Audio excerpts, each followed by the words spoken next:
Adorei todo o seu comentário aí. E primeiramente, eu adoraria, na verdade, comer o seu...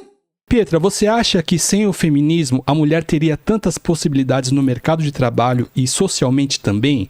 Acha que elas poderiam alcançar o mesmo que podem hoje? É muito possível que não. Na verdade, assim, né? A gente poderia atribuir essas supostas conquistas muito mais ao liberalismo do que ao feminismo. Mas, considerando que eu sou contra as duas coisas, pra mim é tudo ruim, né? Por mim, eu honestamente queria estar casada com um monte de filho fazendo bolo em casa, sabe? Eu não queria estar aqui com vocês debatendo, entendeu? E eu acho que isso, é claro, uma vez que a situação aconteceu, a gente faz do limão uma limonada. E hoje nós somos nós e as nossas circunstâncias e né, a gente tem que Mas viver se fizer como bolo, convida a gente. Vai ser... Não é, Léo? A gente tá dentro aí. E eu duvido que a Glenda não quer fazer um bolo também, sabe? Ficar em casa batendo um bolo e vendo Netflix ao invés de vir pra cá debater comigo. Então, assim, a premissa de que... essa é uma ótica muito materialista, né? De que as mulheres...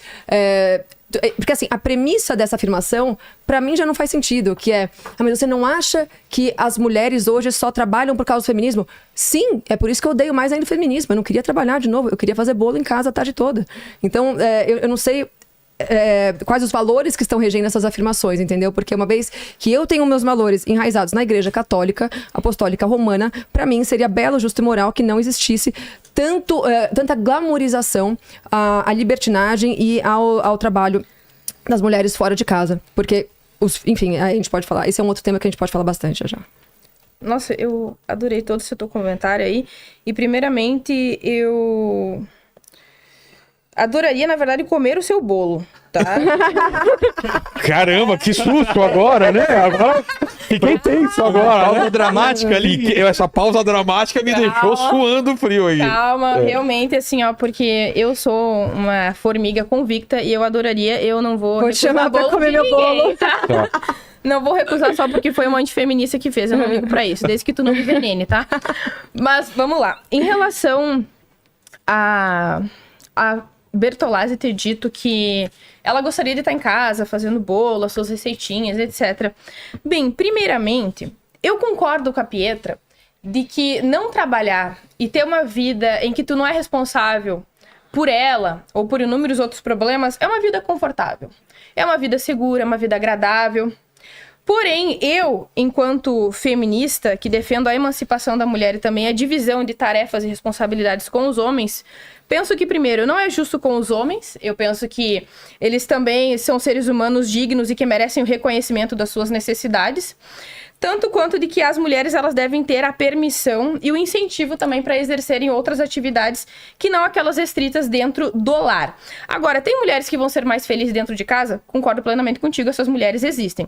Vou ser contra essas mulheres através de algum tipo de imposição cultural ou de algum tipo de lei especificamente? Não, jamais. Mas eu não acho especificamente que seja bom para as mulheres, porque como eu citei anteriormente, essas mulheres elas vão ter uma maior possibilidade de sair de um casamento ruim, caso elas tenham essa necessidade. Elas vão poder ser independentes e se desenvolver intelectualmente, portanto, influenciar bem os seus filhos, que é uma coisa que a Meryl Wollstonecraft incentivou muito no seu feminismo. Ela foi uma mulher cristã liberal e que ela disse que o feminismo, especificamente a educação intelectual das mulheres, era realmente muito importante para fortalecer o próprio casamento cristão, desincentivando assim o adultério.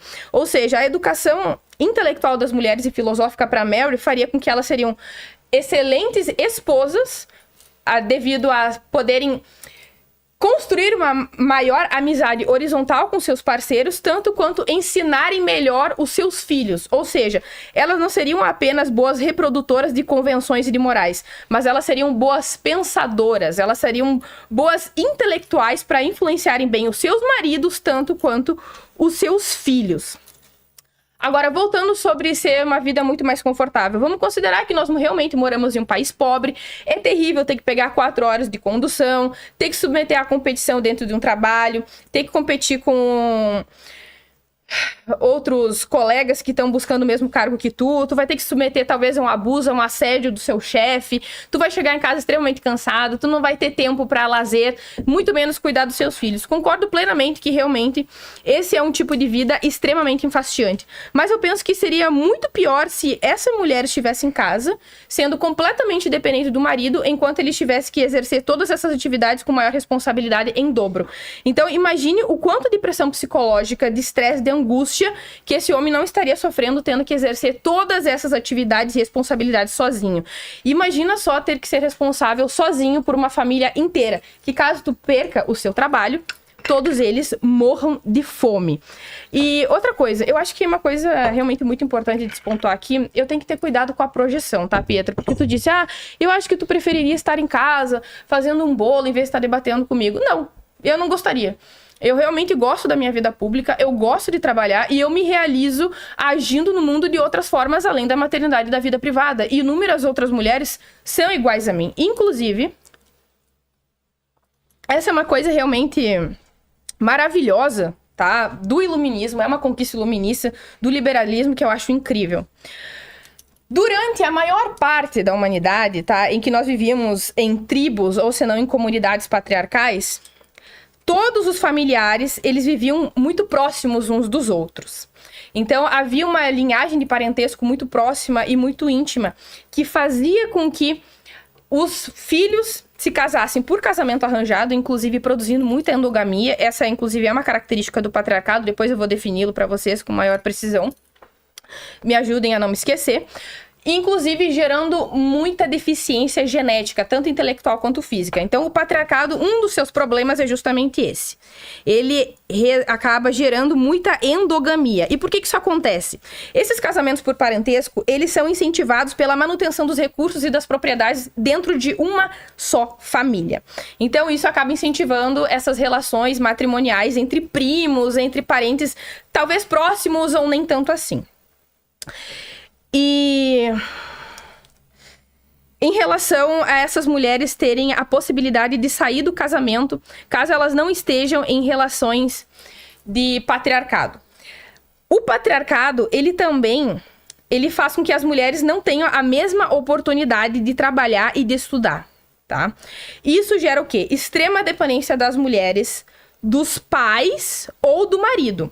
Isso gera o quê? Muita disputa entre a sogra e a nora dentro de um lar. Isso faz o quê? Enfraquece a relação de um homem e de uma mulher. Inclusive, eu acho que essa é uma coisa muito interessante do cristianismo, que realmente foi uma baita de uma conquista, que foi a tentativa de fortalecer o casamento de um homem e de uma mulher.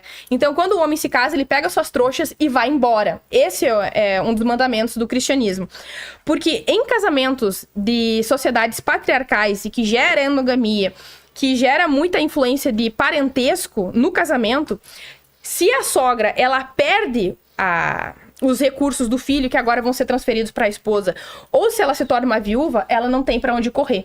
Então, durante o casamento, durante o matrimônio patriarcal, que é tribal, o que acontece? Tanto ela quanto o marido incentivam ao máximo a distância emocional do marido com a esposa. Então, faz com que ele esteja dependente somente da aprovação da mãe, que no caso não é uma mulher de fato, ela é apenas a mãe dele, tanto quanto da fraternidade masculina. Então, esse homem, ele tem muito menos motivos para se importar com o psicológico dessa mulher. Inclusive, eu recomendo para vocês uma excelente especialista e pesquisadora sobre o patriarcado, chamada Alice Evans. Ela tem um podcast, aliás, uma entrevista que ela dá pro Universo Generalista, em que ela é uma estudiosa. Ela não é uma militante, ela não é uma política, ela é realmente uma pesquisadora do patriarcado. E ela fala que geralmente em sociedades onde as mulheres, elas têm um distanciamento muito grande da convivência com os homens, em que os maridos não desenvolvem conexões emocionais com as suas esposas, eles se importam menos com elas. Então, eles convivem pouco com as mulheres, eles têm poucas relações com essas mulheres, fazendo com que eles não as enxerguem como indivíduos realmente dotados de intelecto, que elas são merecedoras de autonomia, que elas são merecedoras de direitos. Eles tendem a desprezá-las e a vê-las como como mais um instrumento de reprodução e de nutrição e de criação da prole. Então, elas são desprezadas. Então, essa é uma das principais defesas da Alice Evans, para que nós possamos defender a emancipação financeira, intelectual e política das mulheres, porque isso fortalece os relacionamentos entre o casal, entre o homem e a mulher, tanto quanto faz com que os homens desenvolvam mais empatia pelas parceiras e por projeção em relação às outras mulheres também.